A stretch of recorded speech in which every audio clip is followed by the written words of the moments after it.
revenons à cette chanson si tu veux bien, quelle sera son importance dans l'histoire ? Eh bien, d'une importance capitale, puisque c'est dans cette chanson qu'on comprend la personnalité de Pocahontas. Elle intervient au début du film alors que le père de la jeune indienne, le chef des Powhatan, rentre victorieux après le conflit contre la tribu voisine des Massawamex. Quand Pocahontas lui raconte son mystérieux rêve lui prédisant quelque chose de fantastique qui va arriver, son père le confirme, puisque le beau Kokum a demandé sa main, ajoutant que même le torrent sauvage doit rejoindre la rivière. Mais Pocahontas n'a pas envie de rentrer dans le rang. Elle est l'esprit même du féminisme.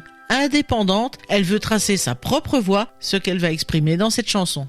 Et justement, à qui doit-on cette chanson et de manière générale la bande originale de Pocahontas ? La partition musicale a été confiée à Alan Menken, dont le talent fut particulièrement remarqué sur Colors of the Wind et sur cette chanson Just Around the River Bend.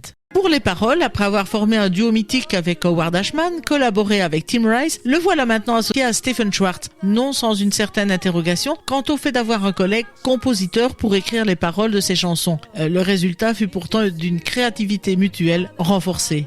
Cette première chanson de Pocahontas fut un sujet de questionnement. Comment commencer l'histoire de Pocahontas musicalement ? Pour Schwartz, Pocahontas ne percevait pas les contours de son rêve à ce moment-là. Dès lors, comment pouvait-elle le chanter ? C'est sa femme Carol qui va lui suggérer de s'appuyer sur l'idée que quelque chose allait se produire et donc de s'inspirer de la chanson de Tony dans West Side Story, Something's Coming. Schwartz expliquera que Just Around the River Bend, c'est la version amérindienne de Something's Coming. Pocahontas sait qu'elle veut plus qu'un simple mari, elle veut décider de sa vie. Et c'est alors toutes ces interrogations qui tournent dans sa tête qu'elle confie à la rivière. Avec cette chanson, la jeune fille exprime ses espoirs, ses rêves de liberté. L'idée de l'amour est présente, elle s'interroge. Son destin est-il d'épouser Kokum ? Ou peut-elle croire en ce rêve d'un inconnu qui viendra des mers ?